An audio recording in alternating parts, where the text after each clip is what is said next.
Hello everyone, welcome back. For today's dish is a seafood recipe. This creamy scallop is a good meal and even an appetizer too. Here's how.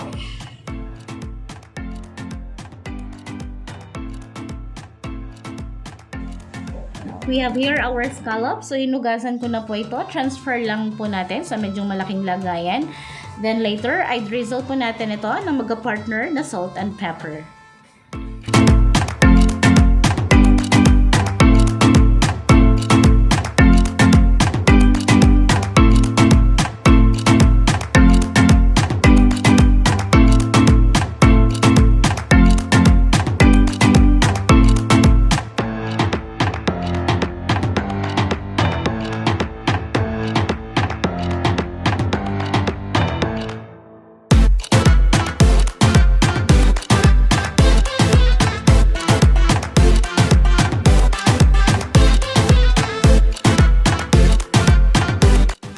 At ngayon ay lalagyan ko po ito ng seasoning granules, yan, para sa umami taste or daglasa po sa ating nilutuin. So tapos po nito ay haluin lang po natin ito ng mabuti hanggang po sa mapantay ang flavor.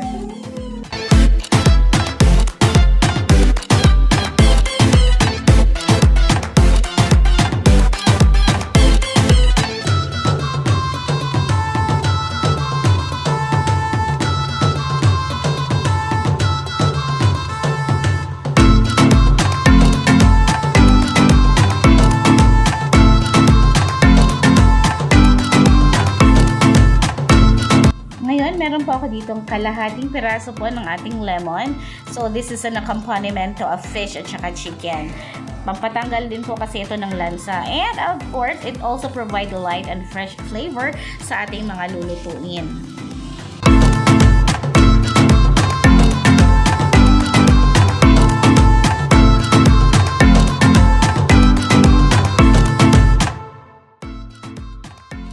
So yan, once na mahalo na po ng mabuti yung ating lemon, salt and pepper, ay magpe-prepare na po tayo ng ating mga kailangan.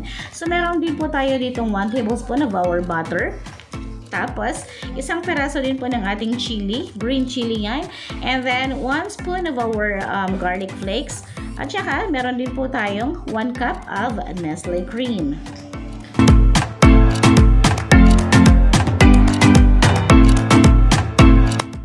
So now, in our heated pan, we're gonna put na po yung ating butter. Tapos, once po na maging melted na po yung ating butter, ay ilalagay na po natin yung ating scallops. But before that, before po natin ilagay yung ating scallops, kailangan po ay na-remove na po or na-drain na po natin yung ating lemon na pinagbabaran po natin kanina. So this is to avoid po ng magiging masabaw po yung ating scallops. At saka ang gagawin po natin ay parang mini frying lang po para maluto lang po ang ating seashells.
Ngayon po ay tatakipan po muna natin yung ating scallops. We're gonna cover that for about 3 to 4 minutes dahil mabilis lang po itong maluto.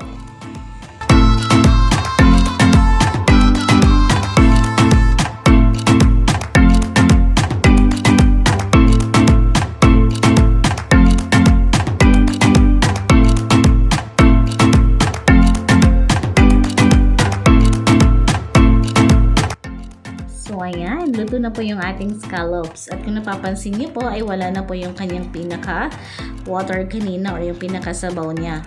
And then, ilalagay na po natin yung ating garlic flakes. At saka po yung ating green chili.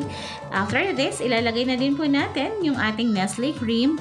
Tapos haluin lang po ito ng mabuti. Takipan lang po siguro ng mga 1 to 2 minutes lang or hanggang sa kumulo.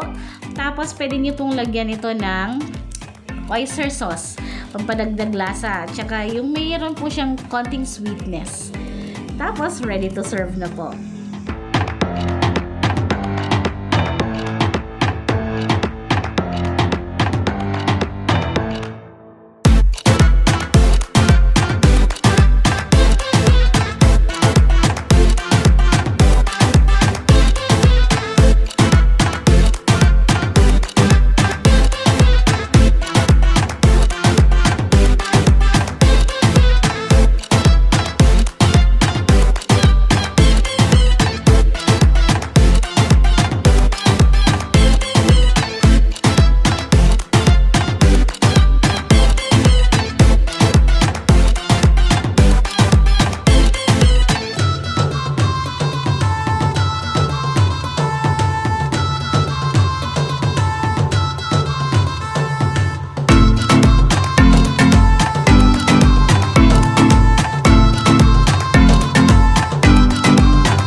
Yan. Luto na. So, you can use any thickened cream po ha. Or kung wala naman, pwede po yung evaporated milk. So, by this time, ay lalagyan po natin ng 1 kutsara po ng oyster sauce. So, you can adjust po your seasoning po ha, according to your taste.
And there you go!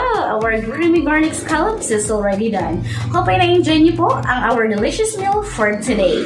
For more recipes, recipes, just subscribe to this channel and hit the notification bell for more updates. Ito po ang ulit sa Lorna Hermosillian na nagsasabing ang mga bagay-bagay ay napag-aaralan yan. Basta, may tiyaga ka lang. Thank you so much for watching and I'll see you again on my next video. Bye!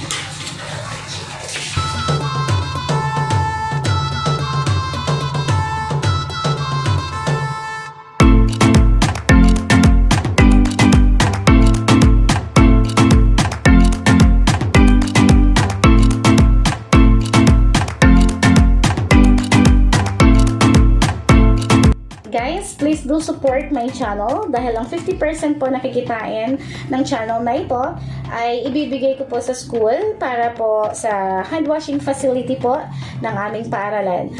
Bilang GPTA President ay 101% po akong susuporta sa aming paaralan para po sa mga mag-aaral at ng eskwelahan. Maraming salamat po in advance and mag-iingat po kayong lahat.